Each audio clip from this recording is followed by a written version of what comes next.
शक्तिद्वयं हि मायायाः विक्षेपावृत्तिरूपकम् विक्षेपशक्तिर्लिंगादि ब्रह्मांडान्तं जगत्सृजेत्।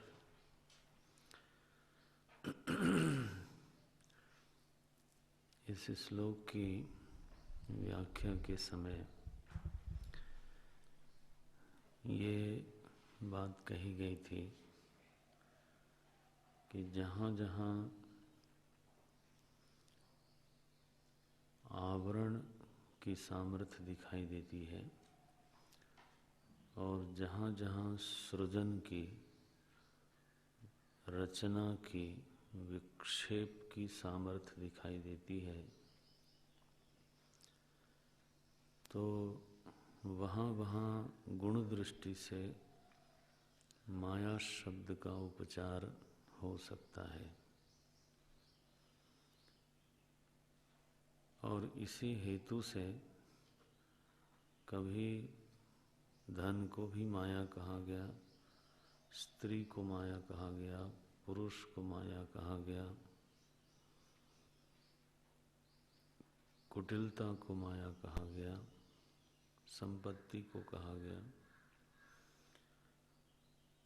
माने जहाँ ये गुण, जहाँ ये लक्षण हमको प्राप्त होता है, वहाँ पर हम माया शब्द का उपचार करते हैं और कर सकते हैं।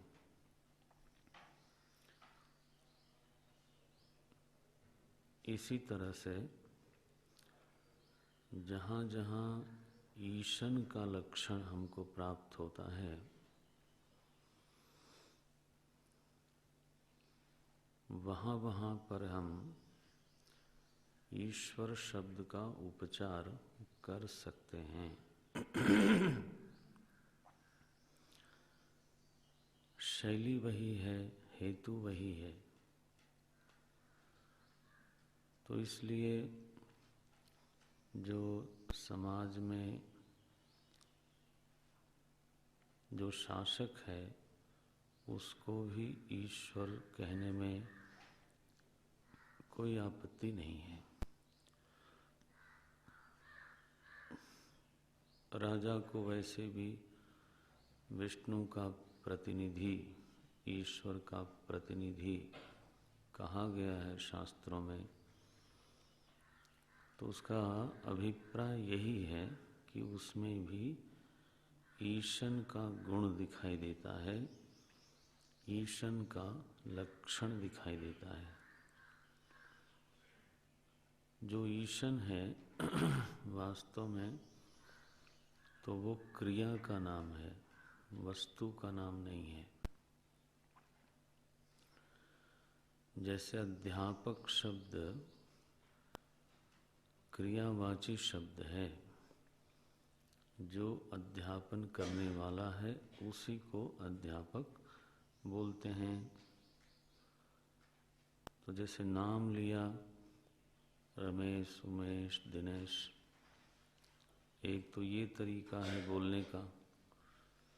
जब बोलने वाला और सुनने वाला दोनों ही उस नामी को जानते हों तो नाम के व्यवहार से नामी का बोध हो जाता है ना। अगर तो हम नामी को जानते हो तो। और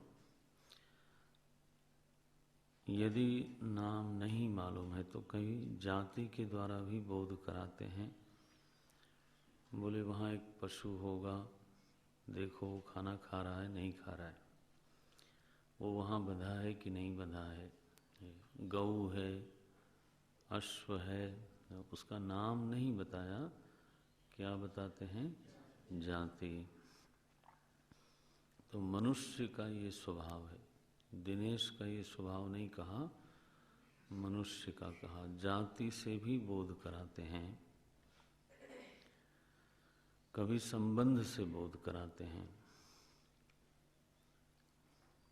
तो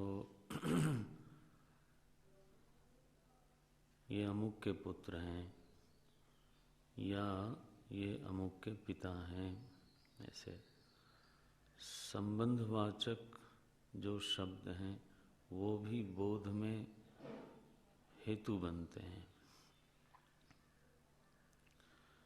कभी गुण से बोध कराते हैं। जाइए, वहाँ काफ़ी लोग बैठे होंगे, उसमें जो सबसे लंबे हैं, सांवले से हैं, तो उनको ये संदेश देना है। तो ये क्या हुआ? ये गुण हुआ, लंबाई, श्यामलता इत्यादि इत्यादि। तो नाम, जाति, संबंध, गुण ये बोध के हेतु बनते हैं। और एक हेतु है क्रिया। तो जैसे वहाँ जाइएगा और अध्यापक से मिलिए, है ना, प्रबंधक से मिलिए। तो प्रबंधक कोई उनका नाम नहीं है, जाति भी नहीं है, वो क्या है? वो क्रिया विशेष का वाचन करती है। ड्राइवर को बुला लाओ,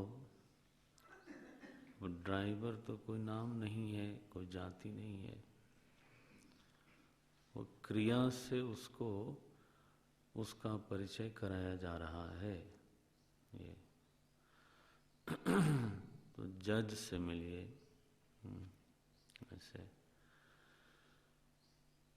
अब यहाँ कहाँ, यहाँ जो परिचय कराया गया वो किससे? क्रिया से। ये क्योंकि ईश शब्द जो है उसका अर्थ है शासन करने वाला। तो ये शासकत्व का लक्षण मूल में कहाँ सार्थक होता है, साधक को इसका अनुसंधान करना चाहिए और फिर वहाँ से चल करके जहाँ जहाँ ये शासकत्व का लक्षण प्राप्त होवे, वहाँ ईश्वर शब्द का उपचार हो सकता है। ये मैंने दृष्टांत जो दिया वो चूंकि आप पढ़े हुए हो इसलिए वो दृष्टांत दिया कि जैसे आवरण की सामर्थ्य जहाँ दिखती है वहाँ पर माया शब्द का उपचार होता है। ये सृजन की जहाँ सामर्थ्य दिखती है वहाँ पर माया शब्द का उच्चारण होता है। तो लक्षण प्राप्त हो तभी वो संज्ञा प्राप्त होगी। इस रीति से तो जब हम अपने में दीनत्व की अनुभूति करते हैं, शासित होने की अनुभूति करते हैं, परवशता की अनुभूति करते हैं, पराधीनता की अनुभूति करते हैं, और जो हमको अधीन कर रहा है, जिसके सामने हम विवश हो रहे हैं, वो कई बार प्रत्यक्ष दिखाई नहीं देता, वह अदृष्ट के रूप में होता है, परोक्ष के रूप में होता है। ऐसा इस अनुभूति के धरातल पर जब हम उस अदृष्ट को संज्ञा देते हैं तो वो न्याय दर्शन का ईश्वर कहलाता है। कैसा है वो? अदृष्ट है, दिखाई देता तो हम क्यों बोलते? बोले पता नहीं कहाँ से ये घटना घट गई, ये परिस्थिति आ गई, कहाँ से आई हम जानते नहीं, मुझ में से आई ये बोल नहीं सकते। तो कहीं से आई है, जहाँ से आई उसका पता ठिकाना हमको नहीं मालूम, अदृष्टम, दृष्ट नहीं है। तो अब ऐसे में दूर से आई कोई है, ज्ञानवान बलवान कोई है जो इन सभी घटनाओं का हेतु है, केंद्र है। कहाँ रहता है वो, असल में बोलने वाले भी नहीं जानते कि कहाँ रहता है। तो वैकुंठ शब्द बोलने का मतलब कुछ आपको डेफिनेट थोड़ा पता है, कहाँ है वैकुंठ। जैसे ईश्वर का स्थान नहीं मालूम, वैसे वैकुंठ का भी स्थान नहीं मालूम, वो भी अज्ञात स्थान का ही एक नामकरण है। कितनी दूर है सातवें आसमान पर जब कोई बोलता है अथवा सातवें स्वर्ग में बोलता है तो वो कुछ समझ के थोड़ा बोलता है। उसका अभिप्राय तो मुझे इतना ही लगता है कि वो ये कहना चाहता है कि वो दूर है वो हमारी पहुंच के बाहर है, अदृष्ट है बस। अब कहीं न कहीं होगा तो स्थान का नाम लेना पड़ता है। आदत है कि जो भी कोई चीज होगी वो कहीं तो होगी। तो अगर कोई ऐसी शक्तिमान बलवान ज्ञानवान कोई तत्व है तो कहीं तो होगा। तो कहीं तो होगा तो वो कहीं का नाम क्या है? किसी ने कहा कैलाश, किसी ने वैकुंठ, किसी ने गोलोक धाम, किसी ने आसमान, किसी ने अलोकाकाश कहा। महाराज जैनियों ने अलोकाकाश कहा। वहाँ जो तीर्थंकर हैं और मुक्त आत्माएं हैं वो कहाँ रहती हैं? बोले अलोकाकाश में रहती हैं। इस तरह से तो माने एक नाम लेना है स्थान का, इतना ही दिखाई देता है और इसका कोई बहुत गहरा अभिप्राय दिखता नहीं। उसमें मूल बात यह है कि जहाँ अपने में दीनत्व परवस्था अनुभव में आती है और जो हमको विवश कर रहा है या जिसके सामने हम विवश हो रहे हैं वह हमको दिखता नहीं है, तब अब हमारी व्यवस्था ये भी है कि तब हम उस तत्व को जिसमें शासकत्व है, इसलिए उस ईश्वर को क्या माने? अदृष्ट माने।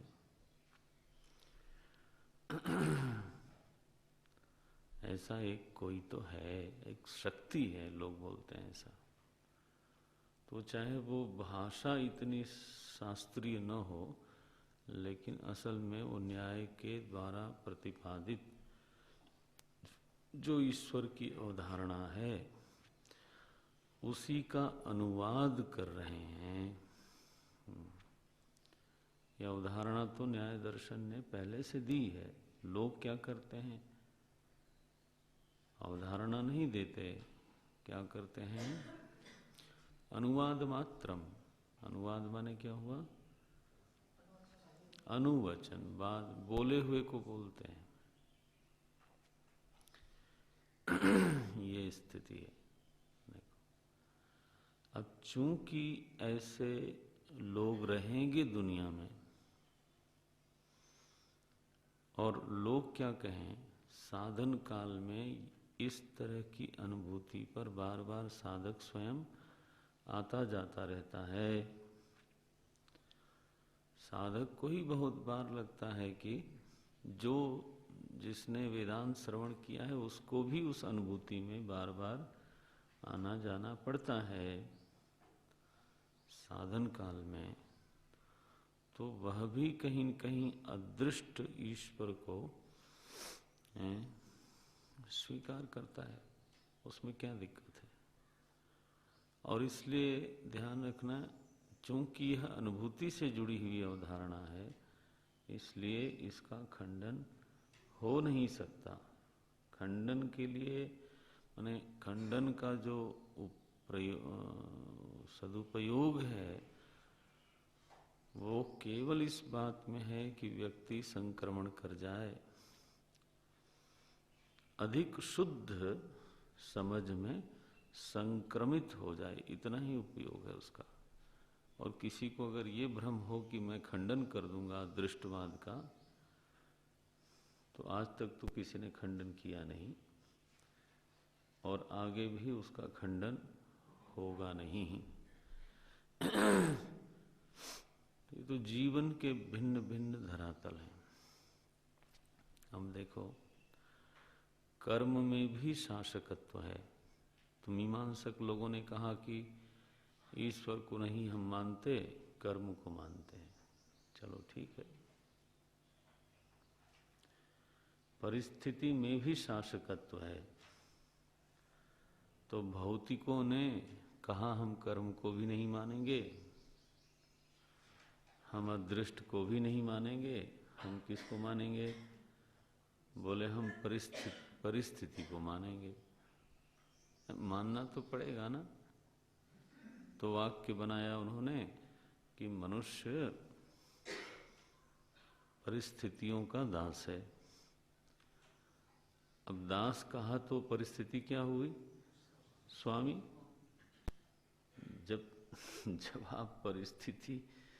जब आप मनुष्य को दास कहते हो तो इसका सीधा मतलब है कि परिस्थिति शासक हुई, स्वामी हुई।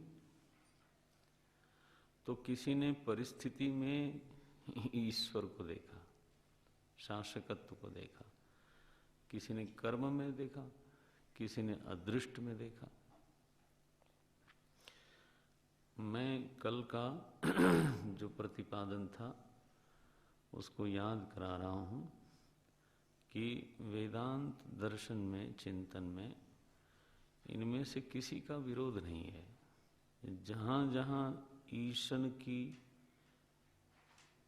प्राप्ति होती है वहाँ वहाँ आप ईश्वर शब्द का उच्चारण कर सकते हो। हमको क्या आपत्ति है भाई?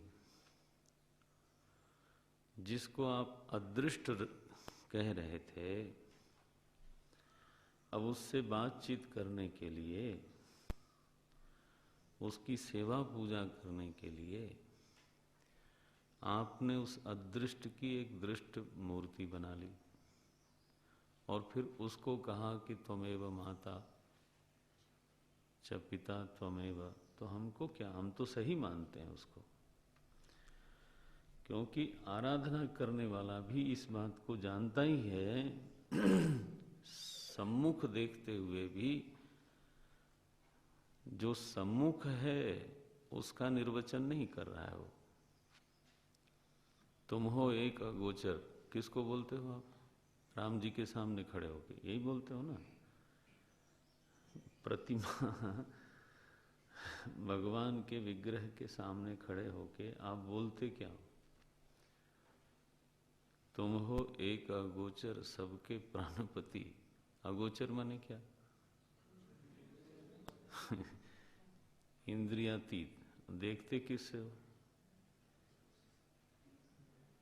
तो अब अंतर विरोध नहीं देखना है, वहां साधना बनती है कि नहीं बनती है वो देखना है।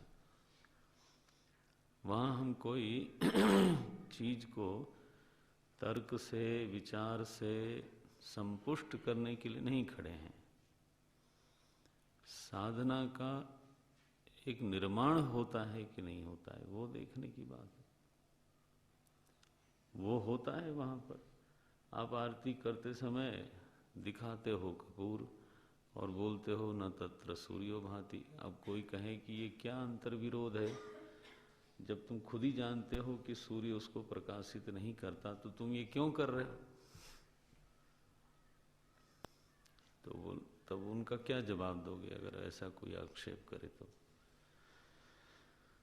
उनको जवाब इतना ही दिया जाएगा कि आप मंदिर के बाहर चले जाओ और हमें आरती कर लेने दो, हमारा भाव पुष्ट हो जाता है। इसके बाद हम आपसे बात करेंगे कि ईश्वर माने क्या होता है। साधन प्रक्रिया हमारे पूर्व महापुरुषों ने बनाई और वो साधन बन जाता है, उसका जो फल है वो हमारे हृदय में प्रकट होता है, ये हमारा अनुभव है। बाकी की बात तो देखो, तो अगर हमें यह शब्द विग्रह में घटता दिखता हो, नारायण, कलम में दिखता हो, पुस्तक में दिखता हो, शस्त्र में अगर वो शब्द हमको दिखता हो तो हमें कोई आपत्ति नहीं है। हम शस्त्र पूजा भी करते हैं और शास्त्र पूजा भी करते हैं। ये वृक्ष लताओं की भी पूजा करते हैं एक ईश्वरवादी।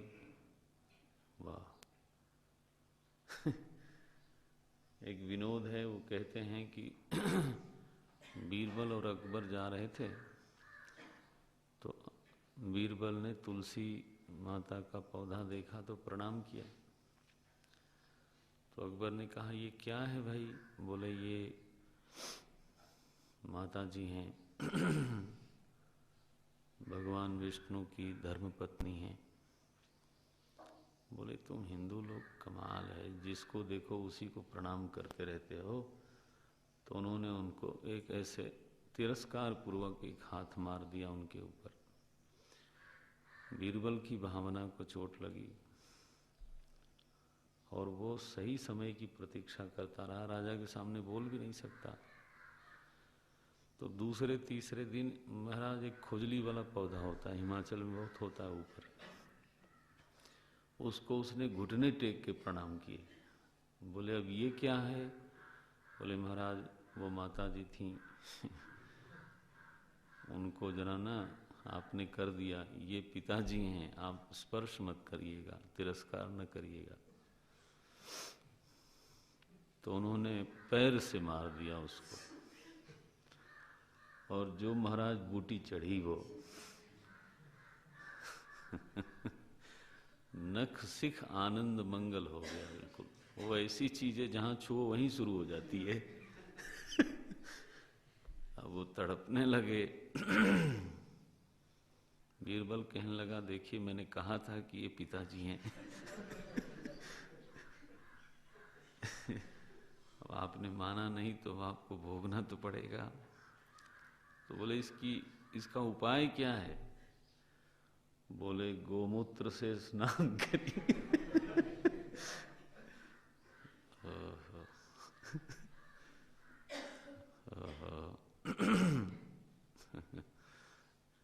कहना यह है कि हमें एक तरफ तो हम बिल्कुल चिन्मय तत्व को ईश्वर पद का अर्थ मानते हैं, वह हमारा सुनिश्चित अर्थ है।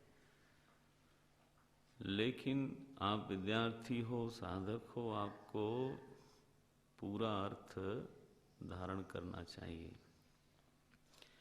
तो दूसरी तरफ वटवृक्ष और अश्वत्थ और तुलसी और क्या नहीं समझो आप, सभी में हम ईश्वर भावना करने में संकोच नहीं करते।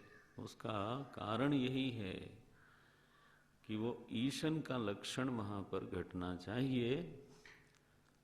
अदृष्ट के संबोधन का या तो प्रतीक होगा वो, या तो उसमें ईशन की घटना घटती होगी, बस दो बात है। ओम। सुख कर्मवाद, परिस्थितिवाद, हमें कोई वाद में आपत्ति नहीं है, सब निर्विवाद ही है। फिर किसी ने कहा कि कर्म भी नहीं, प्रकृति से सारी व्यवस्था चलती है, स्वभावस्तु प्रवर्तते। हमने इस मत का उल्लेख किया था कि जो विधान है ना, उसके किसी विधाता की आवश्यकता नहीं है, क्योंकि विधान वास्तव में लिखे हुए विधान नहीं है। हाँ, द्रव्यों में द्रव्यों का स्वभाव बन के रहते हैं, तो इसलिए किसी विधान की जरूरत किधर है। वो जो स्वभाव है द्रव्यों का, उस स्वभाव के बर्ताव को, उस स्वभाव के वर्तन को ही, फंक्शन को ही आप विधान के रूप में अनुभव करते हैं।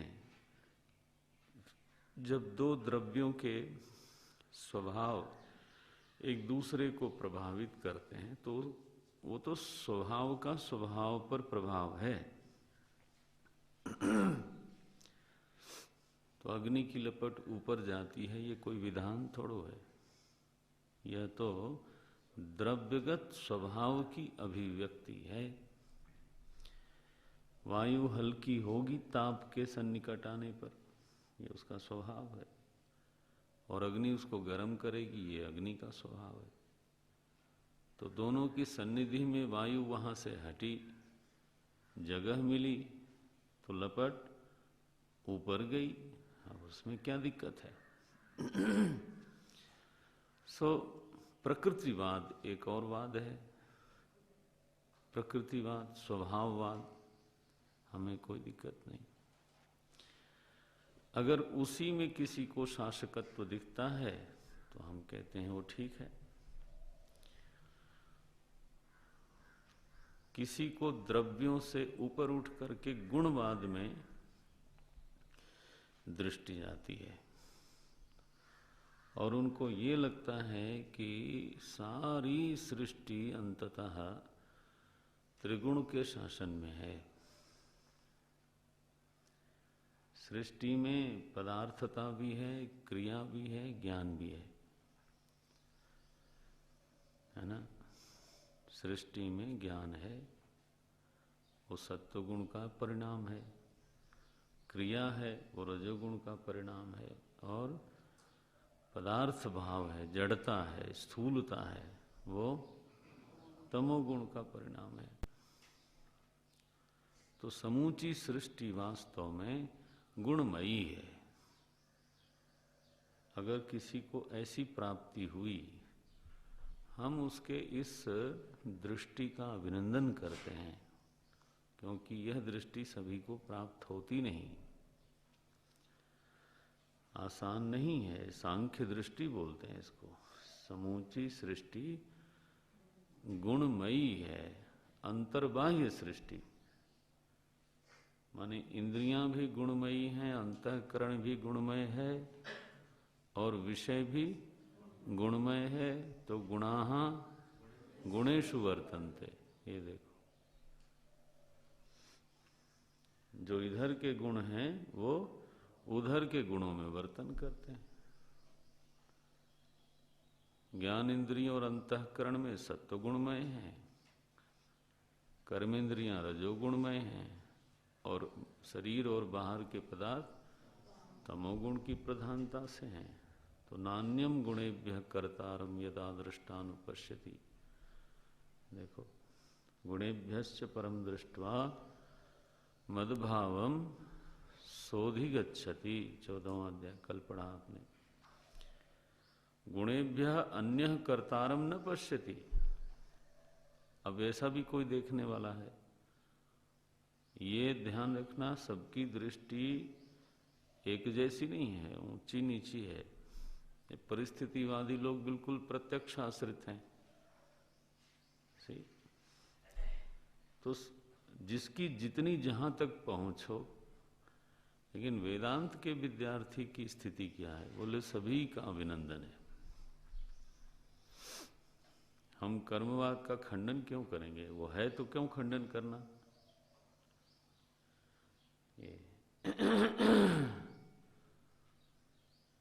सो त्रिगुण शासक है, बोले है, बिल्कुल है।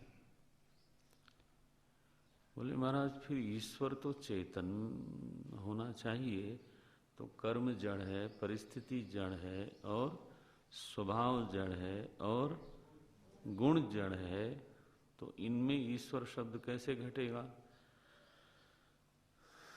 पकड़ में आता है? इनमें शासकत्व तो है, लेकिन ये तो जीवन नहीं है, जड़ हैं ये। तो इसमें ईशन शब्द, ईश्वर शब्द कैसे घटेगा? बोले इसीलिए लोगों ने नहीं कहा उसको ईश्वर। जड़ की प्रधानता से जब इन चीजों को देखते हैं तो परिस्थिति शब्द बोलते हैं, कर्म बोलते हैं, स्वभाव बोलते हैं और गुण बोलते हैं। ध्यान दो जरा, इस पर विशेष धारण कर लो। और चेतन की प्रधानता से चेतन पर दृष्टि रख करके जब हम परिस्थिति को, कर्म को, स्वभाव को, गुण को बोलते हैं तब ईश्वर बोलते हैं। ईश्वर शब्द चेतन पर दृष्टि रख के बोला जाता है कि आखिर ये जो त्रिगुण है वो किसके अधीन है? चेतन के। किसकी है वो? चेतन की है। तो जिसकी है उसको क्रेडिट दो ना भाई। प्रकृति को क्यों इतना फूल माला पहना रहे हो? प्रकृति वाले को पहनाओ ना फिर। ये मतलब है। माने जिसको चेतन पर दृष्टि नहीं जाती, जिसने आपको मनी ऑर्डर भेजा है, उस पर अगर दृष्टि नहीं गई तो पोस्टमैन को ही सलाम करो फिर, और क्या करोगे? क्योंकि जिसने भेजा उधर तक जाती नहीं तुम्हारी। जिसकी है कौन? त्रिगुण प्रकृति।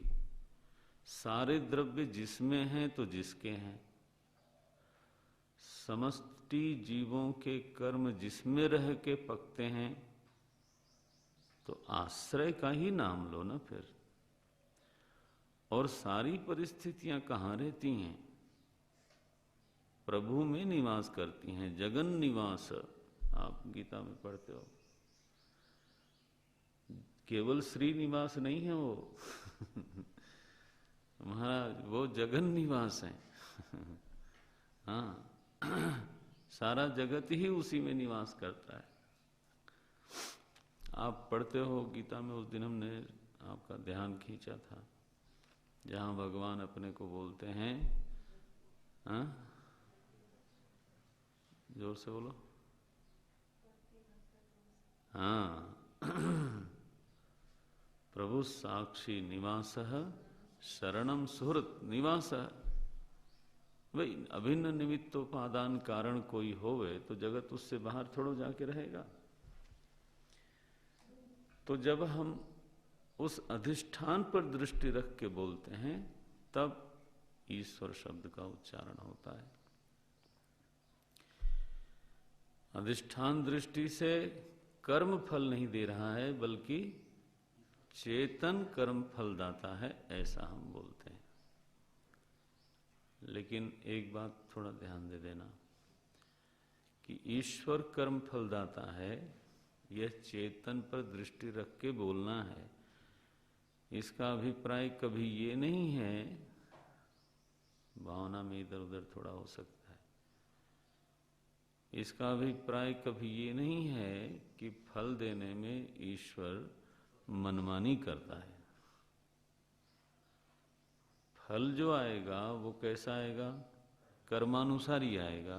तो बोले ईश्वर की क्या भूमिका है? बोले न मानो तुमको अगर कर्म पर ही दृष्टि रखनी है तो हमको क्या आपत्ति है, न मानो। लेकिन हम तो चेतन पर दृष्टि रख करके ही बात करेंगे।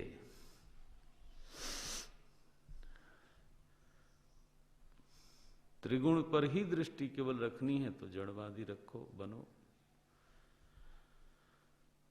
चेतन पर दृष्टि रखेंगे तब यन माया वशवर्ती कहेंगे। माया वशवर्ती नहीं कहेंगे, क्या कहेंगे? यन माया वशवर्ती। है तो माया वशवर्ती, लेकिन माया किसकी? यन माया वश। देखो तो जरा फिर से ऊपर से नीचे तक एक बार टहलाओ। ईश शब्द वहाँ घटित होगा जहाँ ईशन की क्रिया प्राप्त होगी, और वह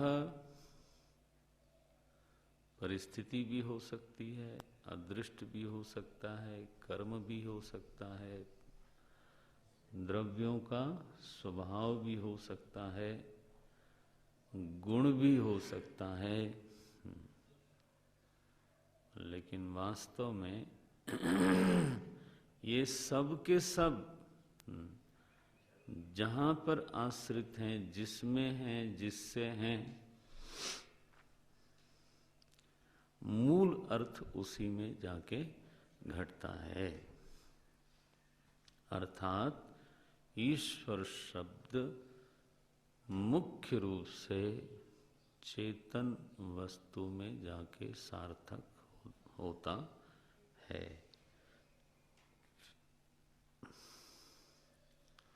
सो ईश्वर शब्द का अर्थ क्या हुआ? चिन्मय तत्व, चेतन वस्तु है। और वह चेतन तत्व कभी भी अन्य नहीं हो सकता। बस इस मोड़ को पकड़ लेना, विचार के इस मोड़ को। चेतन कभी भी अहम से अन्य होकर के नहीं हो सकता। इसलिए भाष्यकार ने जो अर्थ किया है उसको हमें समझना है। हम कौन होते हैं उसको सही और गलत कहने वाले, लेकिन फिर आपके समझने के लिए बोलता हूँ कि उससे बेहतर कोई सच्चाई नहीं हो सकती। उन्होंने क्या कहा?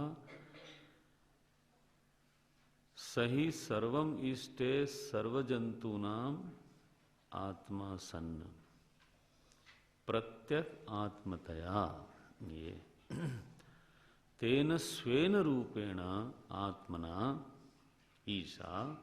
ईशा का अर्थ क्या हो गया? आत्मना, ये वास्यम आच्छादनीयम। अच्छा, अगर ये